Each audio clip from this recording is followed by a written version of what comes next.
Fidèles internautes Sénégal 7 TV, bonjour, bonsoir, où que vous soyez. Merci de rester fidèle au programme de notre chaîne TV. am mbégte saa su nekk di ko génn seen émission duel waxtaane lu soxal actualité ak tolluwaay réew bu Sénégal duñ ci wéet benn yoon saa su nekk rek ñuy am mbégte di ci ànd ak tous nos amis fidèles internautes yu nekk au niveau de la 15e région du Sénégal. C'est la diaspora, notre seconde famille, mais également fii ci biir réew bu Sénégal di wax tamit dem leen ngeen visiter sénégal7.com site web bi ngeen am toutes les informations yi nga xam soxla ngeen ko am en temps réel. ci tuuti bokk nekk ci réalisation bi nar ma cee gunge borom lébu bi borom suufi Ndakaaru yi ki nga xamante ni ku mayul suuf bu mayul aadama suuf du jugee Casamance du fi dal wala Serigne xam ma fan la jugee ci tund yi Sénégal man mi jugee ba Bawol naka noonu ñu koy jaajëfal bu baax a baax sama jigéen Ajaratu Penda mi ngi foon ci suba ñu ngi koy nuyu bu baax di ko ñaanal jàmm madame Diop mi nga xamante ni nag mariage am bi nee naa képp kuy mariage ci Sénégal moom da ngay demander autorisation de mariage sinon rek sa mariage duñ ko valider.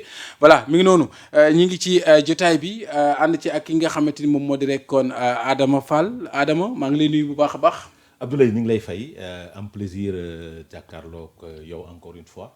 ak suñu fidèle internautes yi saa su ne lundi pour mu mën a jàkkaarloog sama xarit. mi nga xam ni bëgg ceeb bëgg ñebe. donc di nuyu internautes yi di leen wax ni ñun ñu ngi toujours ci li nekkoon. il faut aller s'abonner. parce que l'objectif c'est d'atteindre 3 millions de followers. te gis naa ni ñi ngi ci bu baax nañ ci continuer di nekk. di nuyu askanu Sénégal ñi nekk Sénégal ak bitim réew. di nuyu waa Maroc. parce que sénégalais yaa ngi fa mooy le 12e gaynde di féliciter l'équipe nationale du Sénégal par rapport aux résultats yi nga xam ne moom lay def. am na solo merci beaucoup mu jàkkaarloog xaritam doomu ndeyam borom tàngali tey gisaguma tàngal ji génn Serigne maa ngi lay nuyu. maa ngi lay fay Abdou maa ngi lay jox sa wàccuwaay bu wax tàngal yi moom damay xaar ba ci kanam tuuti. doo ñu may si tàngal ji rek. non bàyyi rek ma koy gérer individuellement. tàngal yi daa mel ne am na ay bagage. non bàyyil noonu rek bàyyil noonu xam nga bi ma ñëwee ñëw naa ba ci place am. waaw jël ndoxam laal. waaw def ay affaire waaw moom même boo laal ndox sax ni ngay def sa baaraam yi rek xelam du dal. waaw xelam du dal day tiit xam nga dama ko napp. Serigne genre kii yooyu rek. xam nga am na ñoo xam ne nii bu dee làmb ji fi ne du ñu yor benn gàllaaj mais dañuy nappaate. waaw dañuy stratégie la mais stratégie. saa yi du ko naan damaa jógee sama place dem ba place am déplacé wu. jël bàyyi sama butéel dem ba ci butéelam. lu ko fi jar la moo tax xëy naa ne butéel ba tey donc ça veut dire. boo métul du ko naan nag boo métul dootu ko naan de. ça veut dire que mën la ragal parce que mi ngi def ay stratégie pour ma ragal. donc ça veut dire que mën la ragal mais bon bref. déggal mais Abdou maa ngi lay siyaar bu wér-wér di la jox sa wàccuwaay. di rafetluwaat encore une fois liggéey bi. ñu ngi ciy bëgg bu baax ci ni nga koy doxalee. di nuyu également Adama maa ngi koy siyaar bu wér. borom costume yu rafet yi. temps yi ay sañse yu nice ngay dóora waaw mais maa ngi lay bëggee di la jox sa wàccuwaay nañu yóbbu fu muy dem waaye. waaw temps yi moom day sañse rek. man dama ko laaj en off. waaw sama yére ak sama montre dafa ñu toog fenn mu diggoon ma montre. maintenant la ko jox loolu duñu boole. ak yére bi nga xam ne tailleur mi mu koy ñawal na ma ko jox. loolu duñu boole yow. parce que bii Aminata Baxa Yoxo moo ko defaral. moo ko cuub. bii moom Mali la moom. waaw bii Mali la. consommé malien la quoi. consommation malienne. dëgg yàlla sama benn frère fi jaar. waaw boo xam moom day def. mais nag yéen ñaar xaw ngeen sàccantey couleur. jëlaale sax suñu couleur background bi waaw bleu bi gis nga ni muy tàkkee nii. waaw c'est vrai même yow it yaa ngi ci biir non dama ko simple nii il est ravissant. ñi ngi en mode fin d'année. cette belle décoration. Thiaw ñu ngi koy jaajëfal. c'est vrai que c'est le dernier lundi de 31 décembre. normalement dañu waroon ñëw sur notre 31.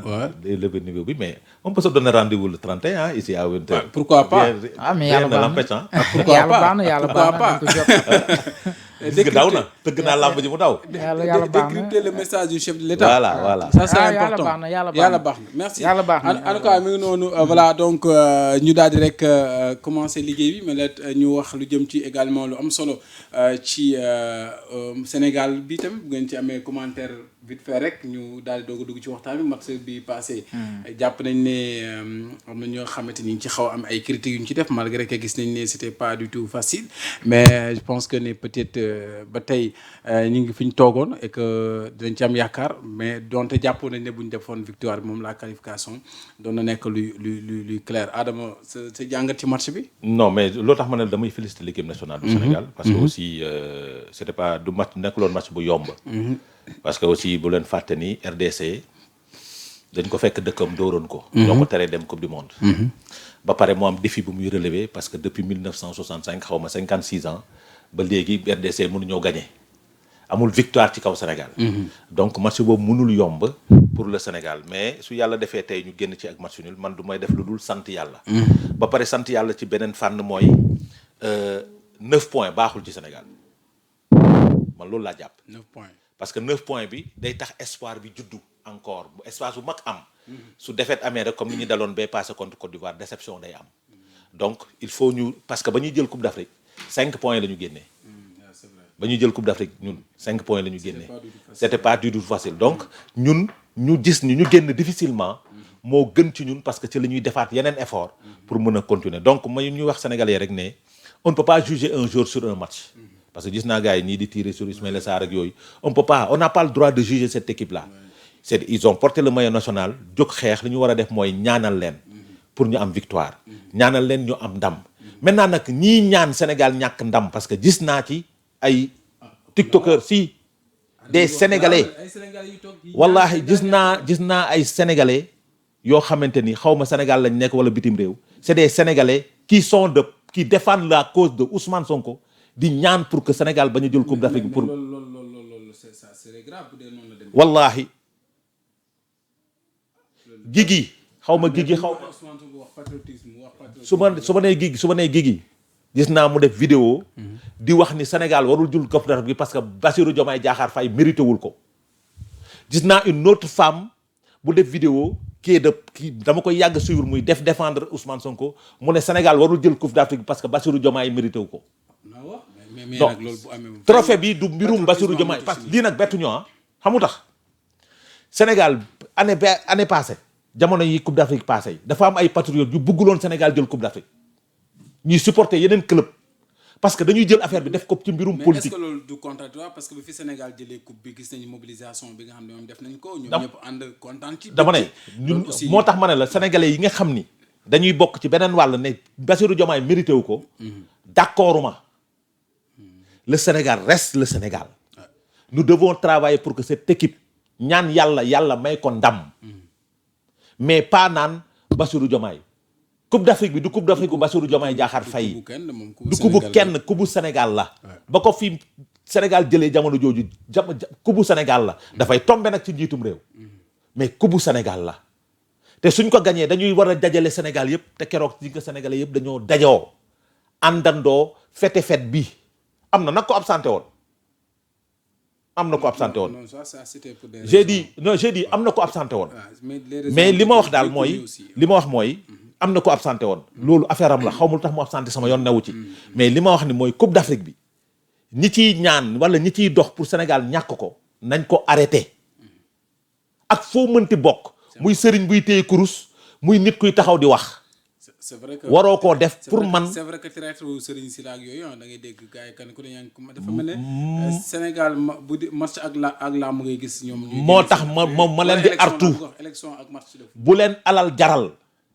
Sénégal di ñàkk lépp lu nit am muy dëkk Sénégal bi Sénégal moo la ko war a gënal donc nañu jël Sénégal jiital ko jël suñu intérêt personnel yi teg fële parce que mënuñu ñu jox ay milliards yu ëpp Sénégal. merci Adama Serigne. match bi sa réaction mais li Adama wax c'est grave bu dee am na ñuy toog di ñaan pour Sénégal du am ndam wala du am coupe loolu moom dama naa ñooñu war nañoo changer nationalité xam ne ñu ay Sénégalais déjà devise bi rek leeral na ko. waaw bon xam nga bi une seule fois je pense que ni c'est important. da day nekk lu grave. waaw bon xam nga lu ma ci retenir dans un premier temps. xam nga c'est-à-dire bu fekkee am na ay Sénégalais yuy def loolu c'est-à-dire fi ma ñàkk ànd ak Adama mooy. xëy na peut-être bëgg na jël mbir mi méngale ko ak ay nit yuy défendre Pastef mën nga yem si ni gis naa ay nit. waaw bañ ko jël affaire bi bëgg ko jox benn coloration.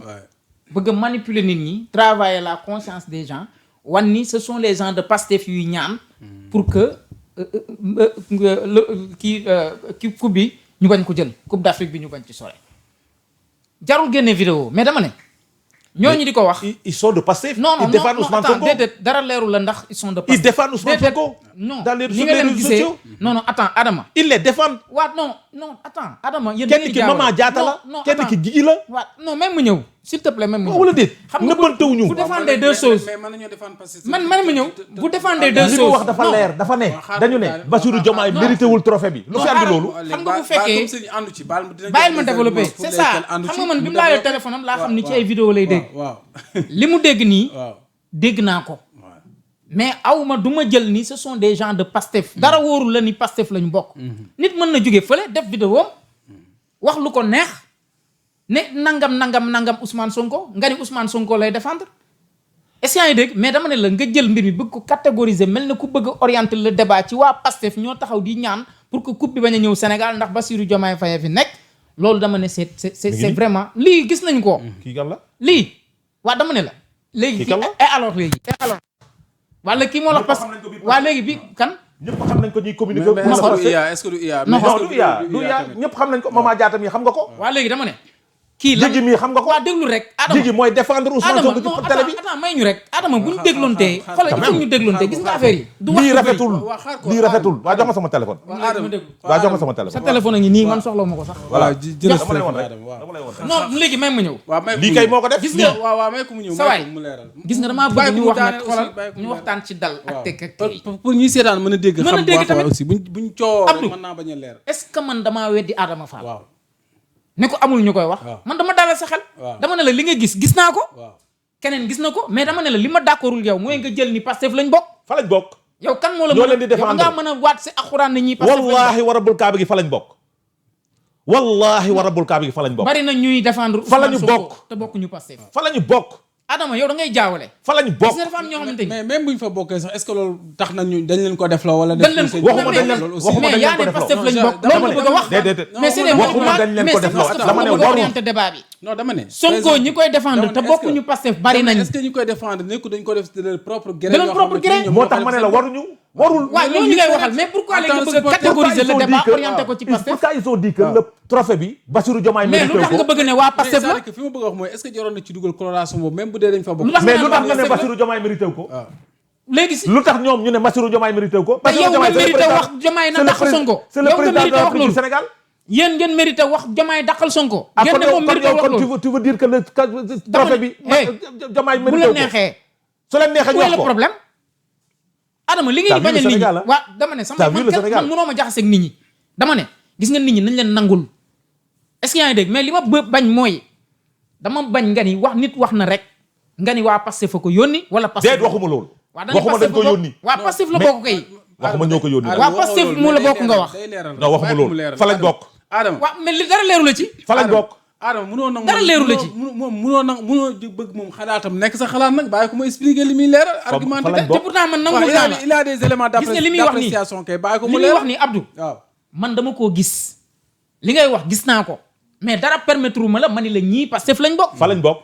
ki jël responsabilité am toog ne coupe bi yàlla bu mu ñëw Sénégal rek nga ni Pastef la bokk c'est dangereux mais ñooñu on les. léegi nag Adama, Abdou est-ce que gënutoon rafetam par exemple yow nga ne woon nga bañ ci dugg baatu Pastef Bañ a ak Pastef, nangam c'est xam ça. nga ne comme ça non C'est ça, ñu man wax loolu ci laa cadre ànd. nation bi non je dama lay rejoindre parce que da nga def benn kii bu am solo intervention bu am solo est-ce que gënoon rafet nga bañ ca rax politique xam nga ne nga tax ma xam nga tax ma gis waxee naa foofu. nit ñoo Te man xam soo ne mayee ma ñoo daaneel. defee xam nga tax ma nangam. waxee non mais non daaneel dañ Adama ne Bassirou Diomaye Diakhar Faye mérité wul trophée. même ma ñëw Adama pourquoi Bassirou Diomaye Diakhar Faye mérité wul trophée. pare naa si loolu léegi aspect bi ma jëm waaw. fondamentalement mooy gëm naa ni rafetul si un Sénégalais te bon temps ñu jël suñu drapeau national jox ko ay gaynde ñu war a dem fubali ngay ñaan kan bi bu mu fi ñëw ndax président de la République diw moo fi ne loolu là je suis parfaitement d'accord loolu benn Sénégalais waruñu yegg foofu politique waruñu yeggale ci dimension yi waaye nag awma maxaamay ni ñoo ko def fii lañ bokk wala fee lañ bokk en tout cas ce sont des li ma xam ak li ma jàpp ak li ma njot ce sont des Sénégalais ba tey jii nii sax amoo certitude lu la wóor ni ce sont des et puis Sénégalais sax loolu nag sax Waaw. yàgg nañ ko dund ci Sénégal Yàgg nañ ko dund. ci kaan yi fii di romb ba Day ci am. bi ñu jëlee coupe bi rek coow li ci gënoon a métti ba Aliou Cissé amul lu ñu ko yekkul luñ ko yokkut ca terewul ko kan bi ñu léegi loolu moom day am dans la vie de tous mais les c'est vrai jours c'est bien nag ñun ñëpp comme ni ko Adama defee ñu naqarlu yenn Waaw, waaw, gis nga. sorti si nit ñi ñu gën leen man a moo ñaax ma mayul ma daaneel ñu gën mais a su ma bëgg mayoon seen ma réew. daaneel xam naa ne yéen a am bokk na fu yoo ñu jëm xamante waaw ni Abdou man du ma ko raf du ma ko Comme rafetal Adama daa bëgg du ma ko rafetal dafa bëgg Du ma ko réewam ni nga accepté. bëgg réewam ñun ñëpp bëgg réew mi donc waaw. peut-être loolu daf koy mais c'est marqué ça. du ko mais neex 1 aussi 2 le 3 fait que top rek Pastef lañ bokk. mais fa lañ bokk. mais aussi tamit am na ça solo bokk. voilà ça c'était tamit juste benn entrée la Fa lañ déjà bokk. bu ñu jël temps bi ci côté boobu ñu avancé donc wax ci leneen donc ñi Fa ñaanal lañu gaynde ñi waaw daa nangu nañu léegi. ñu ñaanal gaynde yi indi amaat ndam c'est vrai que match bi passé c'était pas du tout facile mais teel na li may wax ci comme politique bi teel na ñuy wax 2029 ci politique mais tamit football bi demaguñ fenn 2 matchs kese la dese nañ yeneen compétition yeneen match dese nañ ñu nag France ñu nag Bénin donc jeu bi jeexagul kenn qualifié gul ci kii. bonne France lii di Coupe d'Afrique. yow yaa ngi Coupe du monde bi. non Coupe d'Afrique bi laa bëgg a wax damaa juum. yeneen ma yóbbu sax si Adama la yóbbu rek. non de Adama ma yóbbu Bénin bi laa bëgg a wax. Coupe du monde lañu war a dajeeg France voilà mi ngi noonu. alors tëb rek mu ne Pastef. wala boog te mu ne ndox mi Pastef la. non c'est que xam nga man. waaw non c'est bon damay tooñ bon ñu dem Adama yow yaa ngi ko ñu ngi woon dans les coulisses sànq. xam nga sotti avocat yi Ousmane Sonko avocat mi génn nañ def nañ sotti mbir yi nag mu jéem sérieux ci li nga xamante ni moom moo xew ci moom ak Mame Mbaye Niang dégg nañ Mame Mbaye Niang aussi daat nay def benn réplique par rapport ak ces accusations et que par la même occasion Pape Malick Ndour ñu ngi ko war a diglu ëllëg mu nekk loo xamante ni kon war mbir mi fi mu nekk ni mi ngi commencé jël beneen tournure nga am ci ban jàngat. gis nga il faut qu'on soit un peu sérieux dans ce pays-là. Pourquoi je dis un peu sérieux mais mooy dañu doon wax ni l'affaire de Ousmane Sonko Mame Mbaye Niang est pris en charge par la loi d'amnistie. waaw wala de. du loolu la ñu doon wax. te donc kenn mënul tere Ousmane Sonko bokk parce que c'est pris en charge par la loi d'amnistie. La amnistie mooy lan quelque chose qui est censé ne pas exister. kon lu tax avocat yi génn naan dañuy reprendre procès bi c'est une question moi j'ai un problème. waaw mais bu dee yoon may ne s'il y a des faits nouveaux. j'ai dit déedéet wax balaa may agsi ci fait nouveau. balaa may agsi ci fait nouveau. loo xamante ni daf ko amnistier c'est quelque chose qui est censé ne pas exister. donc suñ demee ba avocat yi taxaw ne dañuy reprendre procès bi donc ça veut dire que ça n'a pas été pris par l'amnistie. dafay xaw contradictoire. c'est contradictoire n'est-ce pas. donc nee nañ dañuy ubbi procès bi te def nañ commission dinañ statuer dinañ nangam. dinañ wax ak nu mu tuddati ministre de la justice teg na commission dem nañ dinañ reprendre le procès dinañ saisir cour suprême pour reprendre le procès. parce que dafa am fait nouveau lan mooy fait nouveau bi man je veux savoir ak ci ban cas la ñu nekk. je parle sous le contrôle d'un juriste nous sommes dans une situation de diffamation encadrée par l'article 627 du code de procédure pénale waaw wala de. oui l'article 127 du code de procédure pénale li mu wax dafa leer. li mu wax. moment bi ñu la dóoree citation bi tu as 10 jours pour amener les preuves. les preuves waay. soo 10 jours yi weesoo béy wéy na mbuus waaw wala de ñu am ci exemple nag sur cette situation mooy l'exemple de Pape Alé Niang l'exemple de Pape Alé Niang sur l'affaire excusez-moi damay yër l'exemple de Pape Alé Niang bi nga xam ni moom amoon na ko sax problème Pape Alé Niang sur diffamation boo xamante ni moom amoon na ko mi ngi ni sur la situation dossier Petrogaz Pape Alé Niang dossier Petrogaz situation 2019-2021 l'exemple de Pape Alé Niang entre 2019 dafa publier diffuser reprendre ay propos yoo xamante ne amoon na ko l'attribution de contrat pétrolier ak nangam sangam procédure bi dem ba terminer dem ba pourvoi en cassation ñu rejeté ko ñu condamné ko maintenant en 2022 affaire yi dellu soit moo am dëgg est-ce que tax nañu reprendre le procès kenn du ko reprendre parce que diffamation période boobu jàll na période bi mu waroon andi les preuves jàll na maintenant quel est le fait nouveau bu ñu kii jaay avocat yi mooy le contrat de démarrage moom la ñu wax c'est le fait nouveau le contrat de démarrage ñu wax ci seen conférence de presse wax lu dul dëgg dañoo wax lu dul dëgg parce que dañu ne ba ñuy signer contrat de démarrage bi de santé boobu fekkul ñu signer le contrat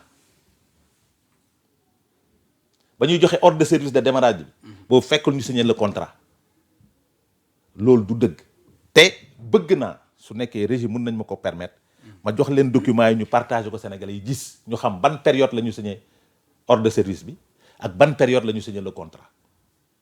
Le contrat de démarrage a été signé en 2015 août 2015 le contrat entre GRIM 2000 ak Prodac a été signé en août 2015 l'ordre de service a été signé en 2016 donc moom li mu wax du dëgg au moment des faits ba ñuy juger procès bi le contrat l'ordre de service mi ngi woon sur la table y a pas de fait nouveau te même su fait nouveau amee nous sommes en matière de diffamation.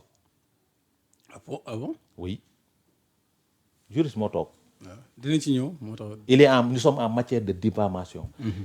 10 jours la ñu amoon pour apporter les preuves de leurs allégations. loolu moom dafa leer nañ par du dëgg ak loi bi waaw. 10 jours beneen mbir su épuisé weesu nañ ko. article 607. beneen mbir.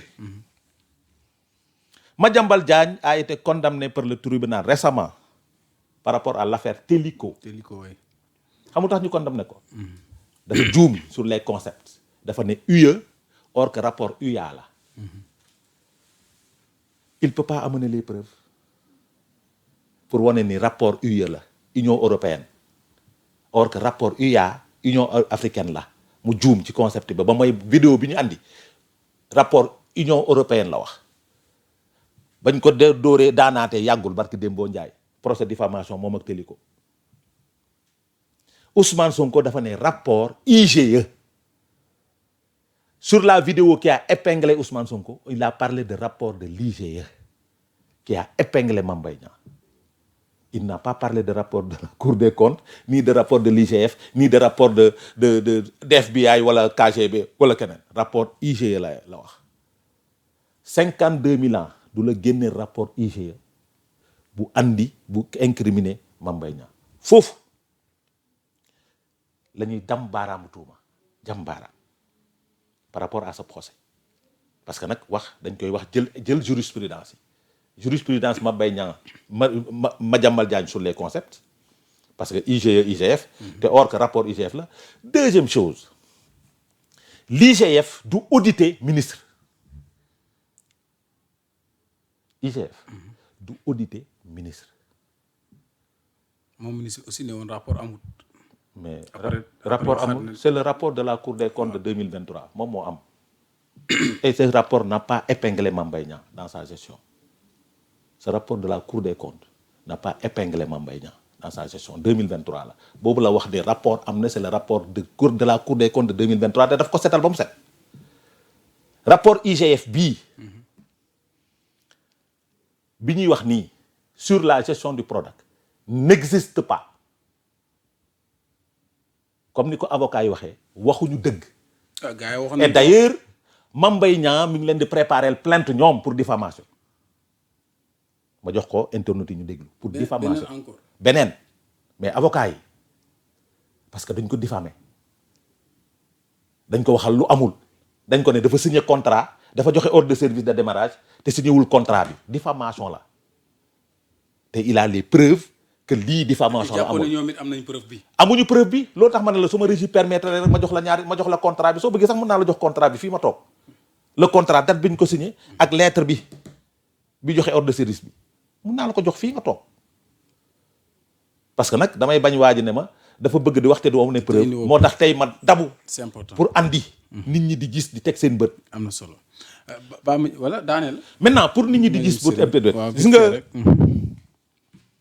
fait yooyu nga xam ne dafa am sur cette affaire béy yéy na mbuus wéy na mbuus sur l'affaire Mame Mbaye Niang Ousmane Sonko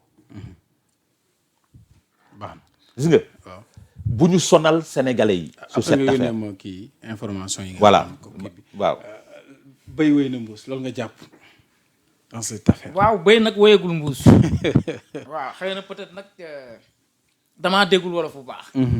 mais ci ni ma ko mën a déggee xam nga déjà damay démentir rek déjà yenn aspect yoo xamante ni demeewut noonu. waaw tàngal ngay màcc. waaw tàngal baa ngi ci biir moom xam nga Abdou. sànq dañoo évoqué ni paradoxe dafa am ci démarche avocat yi ak loi d'amnistie bi. ça veut dire que nee nañu lu tax avocat Ousmane Sonko yi toog keroog ne dañuy saisiraat justice pour que procès bi ñu ubbiwaat ko. xanaa kon ñoom lañ doon wax ni loi d'amnistie bi couvrir na ay mbir loolu amut. Adama Fall wax na ni moo tax mu ni am na contradiction bu am ci démarche bi alors que amul contradiction bu ci am déjà dañuy xam loi d'amnistie bi lan la couvrir ak lan la couvrirul. yan fait le prendre en compte loi d'amnistie ñëpp xam nañu ni Abdou.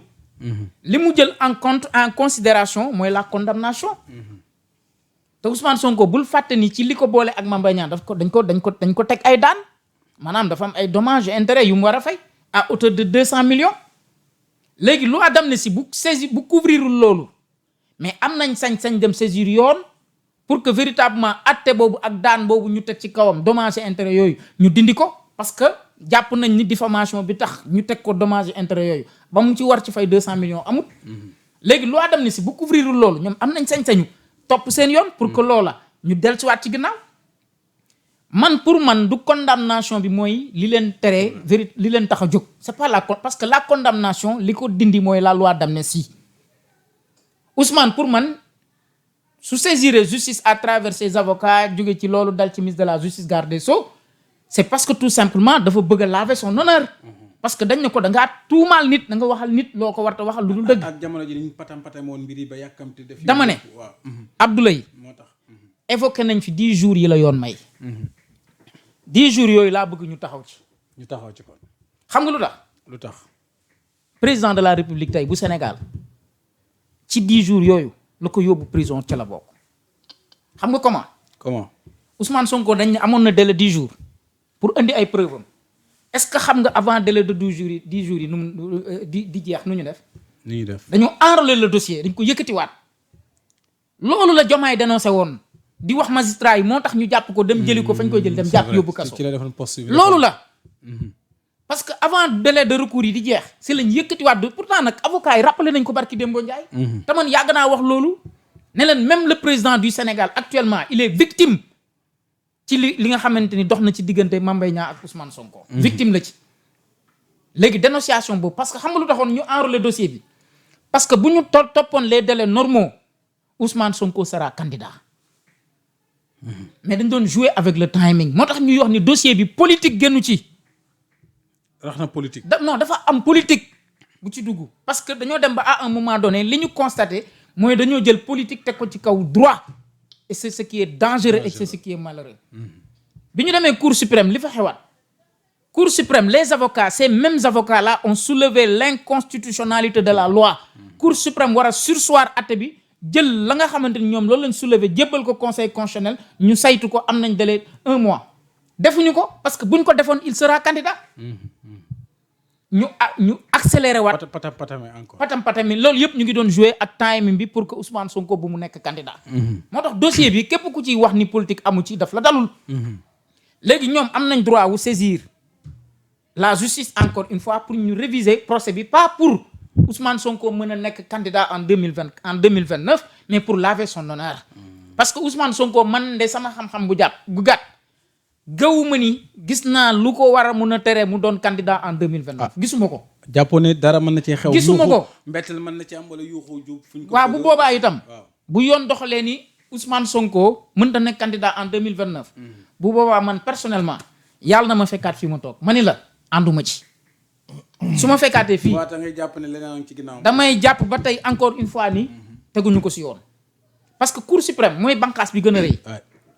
léegi bànqaas bi gën a rëy boobu si ëttu attukaay lan lay atte nit ñi nee nañ attewul condamnation lu muy atte kon lu dul procédure. waa kii atte procédure mën a gis violation fële à partir de la cour d'appel ba Cour suprême ci boppam nga gis ay violation de procédure nga gëmm si sa bët.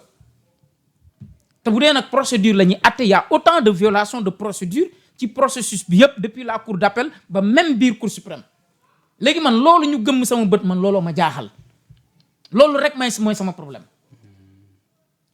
et aujourd'hui ce qu'on est en train de dire là rapport bi ñuy wax nii nangam mais est-ce que nañ waxante dëgg est-ce que Ousmane Sonko même moo inventé ce rapport là est-ce que ba bindkat bu mag daal di ci bind téere wax ci lu bëri. muy Birahim Seck. Il a reçu sa plainte.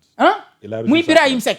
Il a reçu sa plainte. non loolu wóoruma. Il a reçu sa plainte. waaw wóoruma wóoruma man maay wax ak yow kay. waaw kon jàppal loolu man wóoruma. il a reçu sa plainte. kon xanaa danañ plainte Amadou Ba. déedéet déet Amadou Ba nag jot na plainte am. Amadou Ba Premier ministre waxu ci. Amadou Ba premier ministre. waxu ci. Amadou Ba waxul ni rapport bi am na. dinaa xamal da ngaa xamul. waaw dama lay laaj rek non dama lay laaj nga ni Amadou Ba waxu ci. Amadou moom def na ci Abdoulaye interview je t'ai remis des documents. waaw di nga ñëw ci document yi commandé ko mais bàyyi sa waay xoolal andil document yëpp ñu teg man document sax laa bëgg andil lépp te nag document Adama Fall nag dee ko moytu de.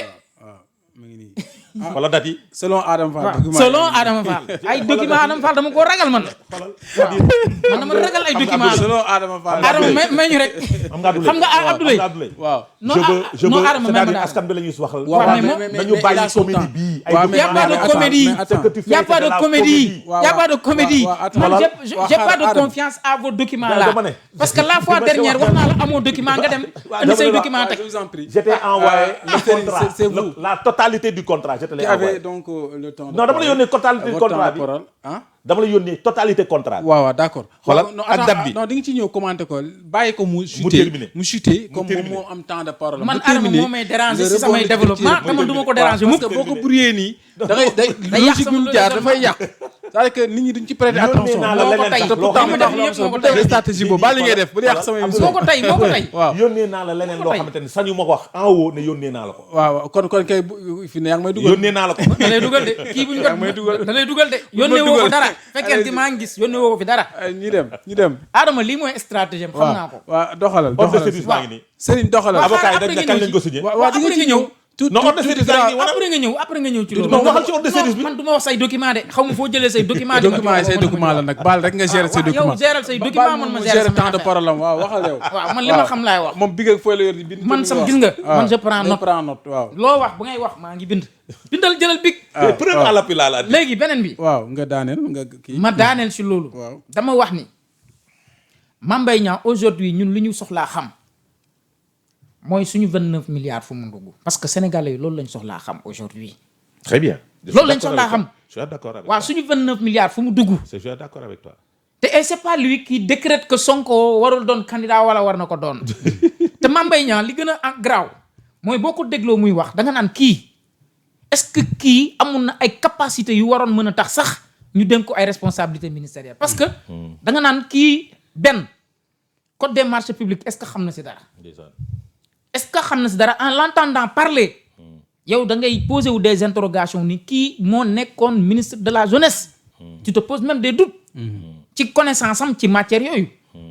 en tout cas dama ne la bu fekkee candidature Sonko wa taxaat muy porte plainte waat. non na xam ni. non du moom candidature Ousmane Sonko ne souffre d'aujourd'hui d'aucune ambiguïté. lu si mën a am jàppal ni ay caaxaan la.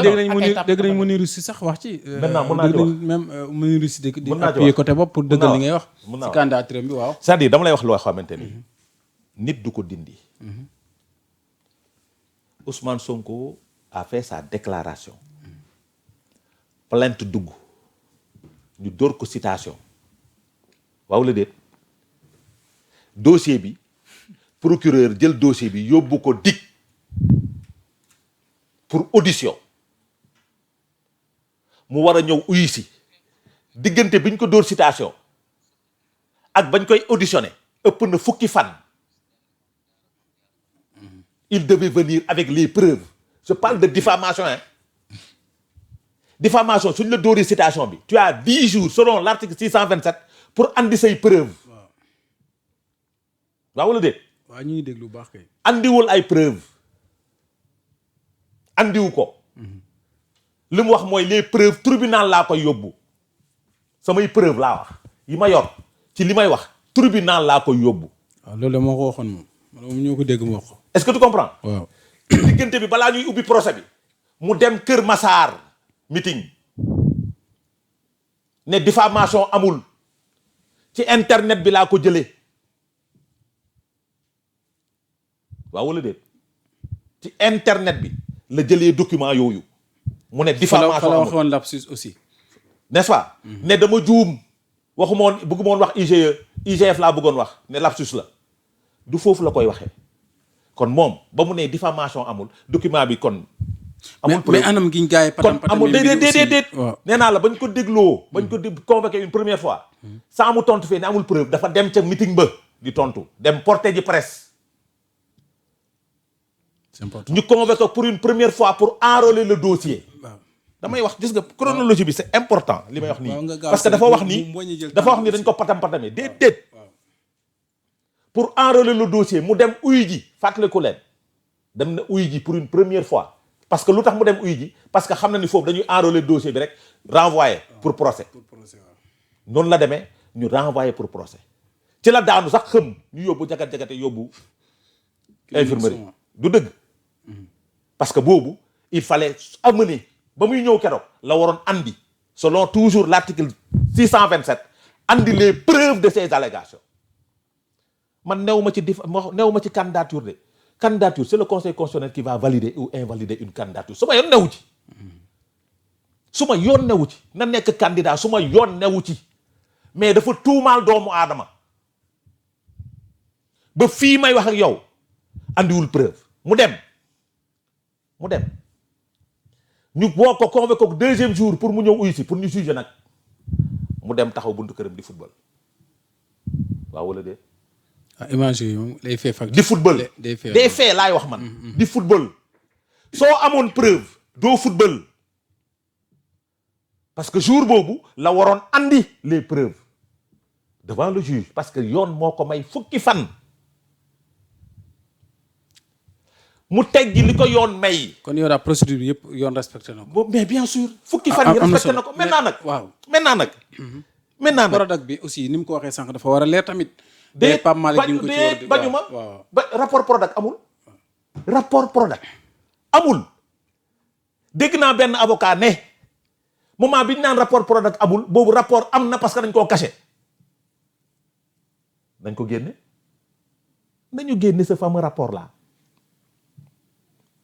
kon coowal 29 milliards yi da nga bëgg wax ne ça n'existe pas. dafa amul parce que ordre de service c'est pour le démarrage ordre de service c'est pour le démarrage de 2 milliards. par la suite Mame Mbaye Niang a quitté le ministère de la jeunesse. kon da nga bëgg a jàppale Pape Malick Ndour lii du ci tous yoonam newu ci dara du ko ci fekk. parce que je vais te le rapport dinaa la ko jox nag le rapport de la Cour des comptes de 2023 dinaa la ko jox ma waxati la leneen. loo xamul continuer man sama téléphone dana fees de. ma waxati la leneen ma joxati la leneen. ils ont commis. un cabinet d'expertise comptable. pour fouiller la gestion du Prodac 2018 2019 2020 2021 lu mu lay fàttali. l'affaire Prodac toujours. présentement dernière bi c'était le 5 décembre 2025. ba léegi ñi ngi ut des faits nouveaux. pour inculper ba nu mu tudd Mame Mbaye Niang. Mame Mbaye Niang mënatul nekk su nekkee nag dañuy wax suñu aqla taala kon maanaam en matière judiciaire ñu mën a avancer day mel ne kon Pape Malick Ndour nii lii nii mën na cee seet wecc nii suba suñ ko dégloo du dugg en profondeur waaw dañu war a tekki lamam yu bàyyi ko bu ñibbi parce que moment bi ñuy wax Pape Malick Ndour sur cette affaire là loolu ñu koy toppee ci rapport bi xam nga moment boobu fan la ko fekk ministère des finances muy téye procès verbalu réunion de coordination du ministère moom en tant que secrétaire général di téye procès verbal bi Cheikh Diba toog mu ne ko soo bëggee ma wax la jox la PV yi jox la heure bi jox la nangam période boobu ñuy wax il était au ministère des finances parce que dañuy ut ku ñu tuumaal am na solo dañuy ut ku ñu tuumaal dañuy ut cheval de Troie pour sauver une personne maintenant rag sa der waay man kenn bañu xam nga laabe son honneur xam nga kañ la waroon doon moment biñ la woowee nga ñëw andi li nga doon wax askan bi yëpp ba mu ne ñoom sax dañoo xamul léegi lu leen jaaxal sax mooy waa ji fu muy jëlee mooy waa ji moom Ousmane fan lay jëlee information yi moo ko waxoon ci conférence de presse. waaw mais entre temps bu dee mënatul am yenn. déedéet moment boobu il a lu une partie dans son téléphone askanu Sénégal ce rapport ce fameux document là biy wër ci internet bi te Dakar Actu am ko. ak yenn sites yi ki ko partagé. xam naa ko li tax mu partagé ko. xam naa ko. c'était pour dire aux gens yéen a ngi wax Mame Mbaye Niang dafa def détournement de nangam rapport baa ngi nii musu koo cité. am na solo merci musu ko tudd. ce fameux pré-rapport là ñu ngi jaale ki nga xam ni Samba Laobé moom moo ko defoon. te il ne l'a pas finalisé. yàlla xare ko àjjana. Paix à son âme. Ce fameux par-rapport là n'a pas jugé Mame Mbaye Niang parce que l'IGF baax na. n'auditionne pas Merci. le ministère, mais l'IGF auditionne une direction. Merci beaucoup. Sur cette affaire ñu jeexale fa moom mën na ci xaar que Pape Malick Ndour aussi comme bu ñu déglee ni mu ko waxee mën na ci bañ a taqe aussi que affaire bi mën a frankulaayu. waaw bon xam nga déjà avocat yi keroog li ñu wax. dañu ni rapport bi ñu ne woon am na. rapport bi existe na bel et bien. amul te rapport bi li avocat yi wax moo ni rapport yi dafa def ay révélation yoo xamante ni dafa am ay dysfonctionnement ay manquement yu grave yoo xamante ni am na sur le plan financier. si kaw loolu am na ay responsables yoo xamante ni il faudra nécessaire ñu interpeller leen. Pape Malick Ndour il est concerné ou pas on le saura demain incha allahu rabbi parce que il sera entendu ci fond dossier bi dinañ ko si déglu en tout cas man ce qui m'importe ci l'affaire Prodac te li ma ciy daanelee mooy cette affaire là doit tirer au clair ñu xam alalu Sénégalais yi fa lañ dugg en tout cas ñëpp xam nañ ni Prodac lañ ñu ci waxoon defuñu ci dara. am na solo.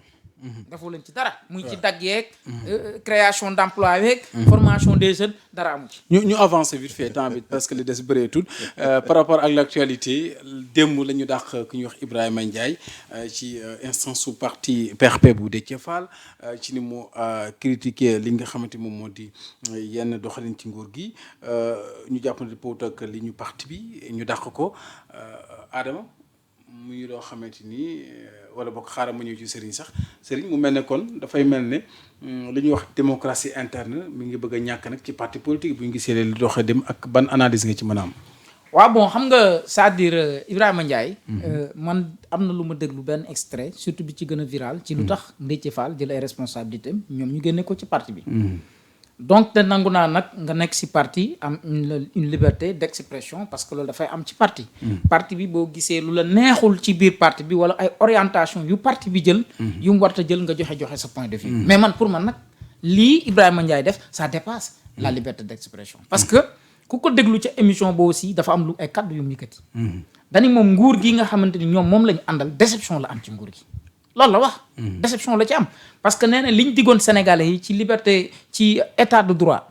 amut liñ diggoon Sénégalais yi aussi ci dund gi cher gi amul mais quoi que l'on puisse dire mën nga jeter des critiques déjà gouvernement bi ñëpp xam nañ ni ba ñoom ñi bokk ci gouvernement bi xam nañ ni am na lu war a dox te doxul am na lu des lu bëree bëri. démb ci conseil des ministres le premier ministre même souligné na ni ñu ngi nekk ci contexte économique bu difficile. loolu wax na ko. mais nag il faut apprécier quand même.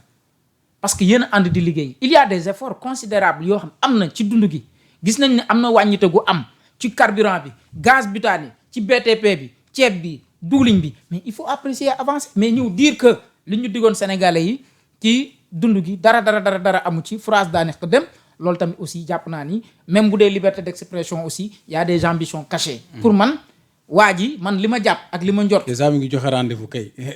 waay man li ma jàpp de. li ma jàpp waaw am na leneen lu ko boole ak Déthié Fall. souvent bu ñu nekkee ci parti yi parce que moom du ko ndaw ci biir parti bi. am na une responsabilité importante boo xamante ni. occupé na ko.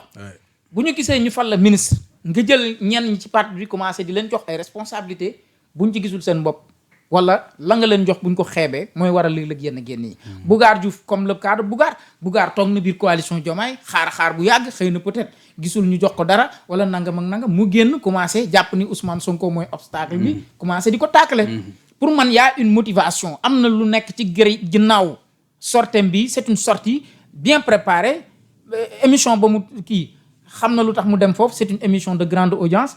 mu waxee ko fa xam na impact bi muy am. te xam naa ni dàq bii ñu ko dàq. même donte wane na ay regret am xam naa ni bettu ko.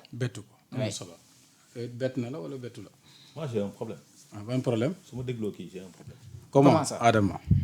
Ousmane Sonko toogul fii attaquer le président. xanaa kon il avait des ambitions. mooy bu naan dëkk bi am autorité. waaw toogul fii attaquer la justice attaquer ni ñuy gérer réew. xanaa boobu dafa am ay ambition cachée. Ousmane Sonko a des ambitions loolu dama la ko nëbb. il a des ambitions. Non dama lay laaj ndax dama la nëbb loolu. je dis kon ambition moo tax mu attaqué. déet dama ne la kon ay ambition moo tax. non leader de parti politique. non benn point rek ma préciser la. est-ce que dama laa wax ni Ousmane Sonko amuli ambition. waxuma loolu dama ne. est-ce que musuma la ko wax xanaa kon. déglu baax li ma la li ma wax man li ma bëgg wax dafa leer. waaw léegi waxal li nga bëgg a wax ñu xam. ce que je veux dire dafa jógee cadre parti. ñu jaar par rapport à l'institution. tirer ko ne dafa war a apprécier. en tant que quelqu'un boo xamante ne day accompagner le pouvoir. mais attends daf ko jàng ci premier ministre bi. waxuma waxi Pastef de. daf ko jàng suñu premier ministre bi taxaw dóor suñu kaw institution. dóor ci kaw le président. waaw léegi lu tax nga ni tu as des problèmes avec moi si loolu yow da nga ma mës a dégg man ma prononcé si loolu wax si leneen lu bokkul ak li ma wax non da nga may wax rek ndax dama ci wax leneen lu bokkul ak li ma wax. yaa ko attaqué yaa ne da nga am problème ak moom. waaw xam nga tax man dama léegi ndax da nga cee dégg ma wax ci leneen lu bokkul ak li ma wax. parce que boo waxee noonu rek jàll noonu dem aussi te leerul moom mën nañ ko ñi seetaan mën nañ ko gis. Abdoulaye j'ai un problème. waaw j'ai réellement un problème. waaw parce que lii waa ji def. waaw Ousmane Sonko mi muy défendre longueur journée moom def na ko. est-ce que laaj na ma ci moom pour ma mën a addu ci loolu. waaw d'accord. waa léegi kon bul. mais cas bi tey ci kii la ci Ibrahima Ndiaye ci kii laa ne. Ibrahima Ndiaye mii. waaw li mu def. daf koo jàng ci Ousmane Sonko. parce que Ousmane Sonko moo toog di dóor ci pouvoir bi lii mu def daf koo jàng ci Déthié Fall. Idrissa Seck nekk ak moom muy dóor ci kaw Macky Sall combien de fois. lu miin la daal. lu mu miin la. ba pare nag nit ki war nañ ko bàyyi mu am liberté apprécier à sa manière la gestion du pouvoir apprécier ko. mais est-ce que loolu mënu nekk cuisine interne. j'ai dit déet. cuisine interne. cuisine interne mbirum parti politique la. mais l'appréciation de la gestion du pouvoir comme ni waa Pastef amee liberté ah. les militants de Pastef ou bien les militants de la mouvance présidentielle dañu am liberté apprécier la gestion du pouvoir. waaw wala déet. dëgg la combien de fois des militants se sont levés pour tirer sur le président. président jël na fi décision ay DG taxaw bind seen face Facebook ànd ñu ci décision bi waaw wala déet est-ce qu'ils ont été licenciés ou bien limogés. kon daal affaire bi yow daal. liberté la. ton de liberté la. c'est-à-dire am na liberté. gis na mais liberté d'expression à ce niveau aussi à ce point. très bien non j'ai dit. su doon wax ci mbirum parti bi. amu ci droit bi. su doon wax ci mbirum gestion politique bu parti bi. amu ci droit di ko génne. selon les textes nag. mais sur la gestion du pays. am na droit apprécier à sa manière. am na solo parce que moom mooy sentir la gestion du pouvoir. ñu ngi ñuy wax fii nañu bu gaz butane yeeg yooyu wàññiwu ci dara gaz butane wàññeekuwul. ëpp naa wax ka. wallaahi wàññeekuwul. ñu affiché prix. wallaahi wàññeekuwul. lan lañ ci def. ça a toujours coûté bu 12 kilos bi ça a toujours coûté 6,250. gaz butane bii ñuy wax nii. bi ñu wàññi 15 francs yi. ça a toujours coûté ça. loolu la daan tuuru jar. gaz butane bi pétrole carburant bi nag wàññeeku na parce que dama koy li may wax nii yëpp dama koy jënd man. waaw carburant moom wàññeeku. dama koy jënd. et je l'apprécie en vigueur appliqué nañu. j'ai dit vraiment loolu aussi c'est des choses à saluer. damay terminer. waaw. mu doon naa gën a wàññeeku. parce que nag pour baril mondial ba mu wàccee du tey. mais on applaudit. mais gaz butane bi ñu bëgg a naxee sénégalais yi wàññeekuwul. li ma ko daan jëndee laa ko jëndee ba tey 6,250. d'accord bu 12 kilos bi 9 kilos bi li ma ko daan jëndee laa ko jëndee ba tey. d'accord 15 francs yi lu tax te 15 francs yi delloo nañ ko de parce que gars yi dañu am problème mu ne 15 francs delloo woon nañ ko ci 900. te looloo taxoon sax ñu yóbbu ko à ce prix là mu àgg 900 ñu arrondir ko 15 francs boobu problème de monnaie moo tax ñu yóbbu ko fa. mais la volonté est là. maintenant nous attendons que moom mu def loolu maintenant Ibrahima il a apprécié. maintenant est-ce que apprécier la gestion d'un pouvoir war na mën a tax ñu dàq militant bi soo ko dàqee nag c'est parce que da nga ko bëgg a dàq. maintenant nag s'il a des problèmes internes parce que dafa bëgg poste wala dañ ko joxul li ñu ko war a jox moom la mais am na droit moom man dama jàpp ni comme ni ko yeneen nit ñi amee droit apprécier la gestion du pouvoir. Bassirou Diomaye ni muy gérer. ni ko waa Pastef fi di dóoree ci kawam. am na solo moom am na droit. merci taxawee taxawaay boobu. maintenant nag seen non taxawaayu parti bul wax ni am na droit de. j'ai dit am na droit apprécier bul wax ni am na la droit. gestion du pouvoir. xam nga Adama yaa ngi jaawale ñaari bokkul. xam nga déjà da ngay jaawale Pastef ak PRP. gis nga xam nga ndax bokkul. ku si ne yaa ko wax léegi yow da nga paradoxe nga indi ak contradiction ku si ne dafa am ay charte yu la tënk ak statut ak sa règlement. yow war a la tënk Pastef mën na bañ a tënk. je te dis dans les non règlements taxawal rek je dis déglu non da ngaa def paradoxe même ma daaneel. Adama nag du ma déglu. moi je connais déglu j'ai remarqué non dafa siif man daanulu ma. waaw déedéet tu l'as pas interrogé. waaw ci bi ngay waajee jeexal la dugg mais yow tu l'as pas interrogé ce que je veux dire dama koy wax mu leer. prise de parole nga koy li dagg. tënk dama ne su doon wax ci gestion parti bi. waaw il n'en a pas le droit. d'accord ci ni ñuy gérer parti bi. amu ci droit. amu ci droit di ko génne ci mbedd mi. loolu c'est clair. loolu cuisette interne la. mais xalaatam ci gestion réew mi. am na ci droit am na droit wax ko. selon vous d'accord allez-y nga daaneel. waaw non loolu dama ko doon leeral rek ne ko mbir yi. xalaatam ci biir réew mi am na droit wax ko. waaw mbir yi bokkul mais ci ni muy téye parti bi. amul droit wax ko ci biti bi. li tënk Pastef militant Pastef tënkul militant wu PRP bokkuñu. ah oui. non ci statut laa la wax ak règlement intérieur. waaw parti boo dem le dafa militant de Pastef a le droit d'aller vers Diomaye président. waaw taxal ma la am na droit bi même ma wala ñëw. dàq nañ fi militant non Pastef kon da nga kon dàq nañ fi militant Pastef. kon da nga bu Diourbel rek am na guñ fi dàq. dàq sa waay parce que lu tax responsable. xam nga lu tax. waaw dafa dem Diomaye président. même ma ñëw.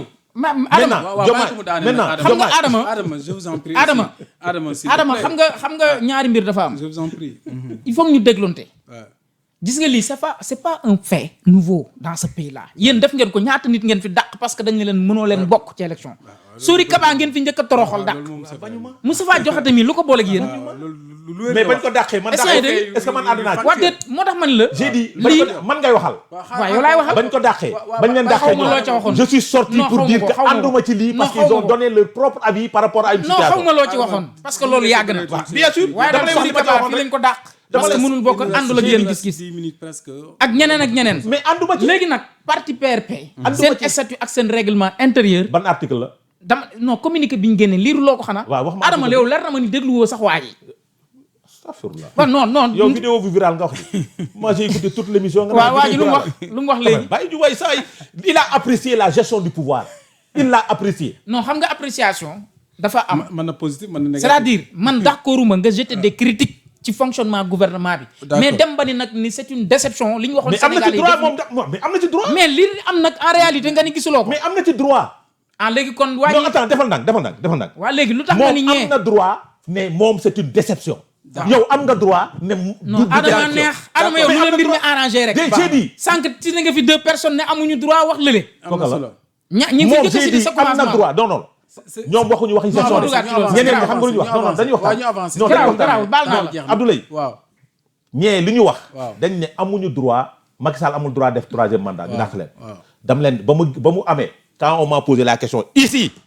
j'ai dit am nañ droit wax li ñu wax seen xalaat. D'accord, loolu d'accord. maintenant ñoom. yow ni nga amee droit. ci kan ba laay wax. j'ai dit yow ni nga seen appréciation nga bañ a ànd ak ñoom. non day dama jox seen ne appréciation. j'ai dit yow ni nga amee droit foofu c'est le Sénégal yow ni nga amee droit apprécier positivement la gestion parce que da nga ciy gis sa bopp ñoom am nañ bañ a am droit. ci gestion bi sax gis nañ ku mel ne El Hadj Malick Ndiaye aussi mi ngi def des mises en garde par rapport ak ñi nga xamante ñoom ñoo nekk ci ñoom ñu xam li leen fal ñu rek bàyyi xel lu mel ci bi ñuy publier bi ñuy def publication livre résistance bi sunu naataango Ibrahima Diallo bind nga am ci ban jàngat. waaw bon gisoo xam ko nga pratiquement kii di El Malick Ndiaye. c'est-à-dire tout récemment dañu gis benn film boo xamante ni gars yi tourné nañ. mooy Diomaye bi. Jomaay bi. De la prison au palais. waaw ko tagg defar ko mel ni moom moo nekkoon héros bi nga xamante ni tey combat bi yëpp ci ay épaules am la tegu woon. c'est-à-dire loolu bi ñu ko gisee itam man am naa ci regret ak désolation. parce que Jomaay tey bu ñu doon wax li ñu traversé yëpp ci li ñu gis li ne fàng ni dang c'est-à-dire ci jaar-jaar bi 10 jours lañ gis ni moom véritablement am na ko ci. mais tey bu ñu gisee le plus grand résistant muy Ousmane Sonko. bi nga xamante ni ci intervention yi dafa mel ni ku ñuy omettre dindi sànni ci biir xëy na peut-être loolu moo motivé Ibrahima Diallo xam nga Ibrahima man xam naa ko parce que ñoo bokkoon école. ñoo doon jàngandoo finalement après la dugg ci yeneen affaire ba nekk li mu nekk. tey bu bindee livre ne Ousmane Sonko ne résistance di fàttaliku démb ne histoire bi waruñu ko falsifier El Malick Ndiaye ñëw na fa yëkkati na ay kàddu wax na ni livre bi li ko tax a jug mooy nañu indiwaat ordre ak discipline ci rang yi loolu la wax. beneen aspect fondamental bi aussi xamale na ni ku fàttali la fal. wala folli day yomb. man nag wax dëgg yàlla li ëpp solo ci waxam am na loo xam apprécié wu ma ko. moom lu tax. waaw man am na ci lu bëri. loo xamante ni fondamentalement moom El Malick. moom El Malick Ndiaye. ah bon muy lan. waaw am na ci lu bëri loo xamante ni. pour man c'est-à-dire waroon na am plus de rigueur xam nga aujourd'hui xëy na peut-être contexte bi ñu toll ñu bëri am na lu ñuy sóoraale ba yu bëree bëgguñu ko wax mais man dama mënul jàpp ni tey occasion yu mel nii avec tout ce qui se passe li nga xamante ni Pastef mi ngi koy traversé en terme en terme d'agression et de violation même du règlement de son parti tey yu mel noonu am yu bëri ñu bëgg sëgg mel ni dara amul ci biir parti bi xam nga Abdou tey jàpp naa ni El Malick Ndiaye ni ñu attaqué Abdourahmane Diouf attaqué ko Aminata Touré ndax dafa am ay kàddu yu ñu yëkkati pourtant boo xoolee El Malick Ndiaye même kàddu yooyu la yëkkati El Malick Ndiaye li mu wax mooy na nit ñi booloo l'unité la woote Abdourahmane Diouf bi mu fi wootee l'unité dañ ko attaqué bi ko Mimi Touré waxee dañ ko attaqué Aldiouma Sow bu fële bi nga ko wootee dafa attaqué c'est-à-dire aujourd'hui da ngay xam lan mooy les principales revendications des gens de Pastef ñu jublu ci loolu mooy xale yi lu ñu soxla certes c'est très important nga bind livre ne résistance ñu ñëw taxaw wax de autant de discours mais aujourd'hui ce que les Pastéfiens demandent notamment les ex-détenus mooy que seeni dossier ñu taxaw ci le plus rapidement possible beneen bi mooy la réduction des comptes na nekk une réalité dañu waxoon ni Macky Sall doit être interpellé par rapport à gestion ci li fi amoon ci crise yi yooyu yëpp dégg nañu waxatuñ si man na pour man un militant de Pastef aujourd'hui doit montrer véritablement sa position par rapport aux actes politiques posés par le président de la République quelles que soient les circonstances et les conséquences. am na solo oui. sa jàngat ci lu ni mel. ci lan ci sotti El Hadj El Malick Ndiaye ci mise en garde yi. mais c'est cuisine interne la c'est eux dans eux. c'est eux dans eux. ñoom ñoo seen parti ñoo am lu ñu mel. militants yi ñoo am ay militants yu indisciplinés ñoo am militants yoo xamante ne joxuñu kenn weddewuñ kenn. donc ñoom su mettre en garde ay militants par rapport à leur. da nga bëgg daal ñoom ñoo fi ne ñoo am opposition. seen biir ñoom ñooy reyante seen biir tant mieux dinañ reyante seen biir ba jeex. non dinañ reyante seen biir ba jeex. parce que aussi c'est une première quoi ce que tu vois dans ce pays là c'est une première nit ñi nekk pouvoir di reyante seen biir ba jeex. moment bu ñu gis awale ñoom ñu ngi wut ay 1000 jàmbaar di gën a renforcer. am nañ ci droit est-ce que du renforcer. xam nga ñoom dañuy wut. waaw mais ñun utuñu nit ñi ñoo ñuy fekk si. yéen nit ñee ñëw si yéen. waaw. ñoom dañuy wut kii day wut 1 million de militants. kii di wut 1000 jàmbaar par commune ñun nit ñi ñooy ñëw di adhérer massivement ñun demuñu fenn demuñu ci kenn. Sonko ak 10 000 cellules yi 1000 jàmbaar. waaw moom laa wax dañuy wut yéen Baba yéen di ngeen amati dara dañuy wut. waaw ñoom dañu ne dañuy ut 1 million de militants. waaw ñoom dañuy dem uti ji. waaw ñun nit ñi ñooy ñëw. Adama ñun gisuñu kenn si yéen de. ay njiiti organisation la gisoon leen fan yële ñu ñëw j'ai dit des gens viennent adhérer dans le parti en masse. xanaa ci suuf lañ koy def. mais jarul wax ci kaw. non comme kan ak kan sax. ñoom jarul wax est-ce que am na ñu am bassin électoral ñu ci mën a xam nga politique addition la. waaw du soustraction. c'est-à-dire benn sénégalais lambda su ñëwee adhérer rek yokkute la. te looloo xew présentement contrairement ak ñoom ñu ne dañuy dem uti ji. ñun demuñu nit ñay ñëw di adhérer. mais Mir jàmbaar yi jàppoon ne aussi Abdourahmane. am nañ ci droit déedéet. am nañ ci droit Abdourahmane Diomaye président la bokk. am na droit renforcer Diomaye président. am na droit bi renforcer Diomaye président bi mu bokk parce que Diomaye président. moom la ñu monter siège def li ñuy def. am na solo seen permanence am nañ ci droit. mais li ma bëgg wax mooy ñoom li ñuy def seen cuisine interne la. ñoom ñoo am indiscipline ñoom ñoo am leneen ak leneen ak leneen. am na solo ñoom ñoo taxaw li ñuy tax li ma ci xam nag mooy. ci unité ak nangam sangam nañu bàyyi di dàq nit ñi seen place su liggéeykaay di leen jaay doole. am na solo jërëjëf temps bee jeex. yaa ngi comprendre. waaw nañ ko bàyyi. c'est des citoyens sénégalais. nañu régler problème mu détenu ex-détenu yi. bañu ma mais na ko parti politique bi régler. am na solo nañu régler problème mu jeunesse bi. jeunesse su parti bi dañ leen war a wutal xëy. ànd naa ci. merci mais nag dama lay fàttali. waaw ça fait 1 an jour pour jour que Ousmane Sonko demoon assemblée nationale. am na solo jërëjëf na ne 2 jours avant. mu dem assemblée nationale. Merci. il a parlé d'emploi et ankam sangam. merci dama xaaba ñi fi nekk temps bi jeex na nag waaw. dama leen di laaj lan mooy politique gu emploi jeunesse bu passé bu gouvernement bi amu fi. question la daañu ci gën a leeral merci beaucoup temps bi jeex na Serigne. merci jërëjëf. merci à la prochaine. waaw bëggoon naa ñu laal ci. siège waaw bi yàlla baax na beneen yoon. Adama mu jël suñu temps bi yëpp. ça ak va ay feuilles yu bari. document Adama ngeen bàyyi document bi Adama merci Adama tey ay document la xëyee. Adama merci Adama merci jërëjëf Adama nekkoo fi de Adama daa am document moom war a yónni ay rapport la di merci beaucoup tuuti ci réalisation bi xam nga tax waaw temps bi jeex na cette affaire Prodac waaw je me tiens à cœur waaw dinañ parce ci gën a que yaatal xam naa loolu dañ ko gën a yaatal xam naa lu bari ci mbir am na loo ci xam lu bëri lu baree bari am nga ci lu bëri c'est-à-dire commencement bi li mu waroon doon ba fin bi ba fin bi am na solo merci ça devait être un financement de 100 milliards jërëjëf Adama merci beaucoup Tey tuuti ci problème yi réalisation xëy. bi ñu ngi jégalu ci xabaabal bi di jégalu ami fidèles téléspectateurs yi jaa ngeen jëf restez toujours fidèles également à nos programmes sur Sénégal 7 TV merci beaucoup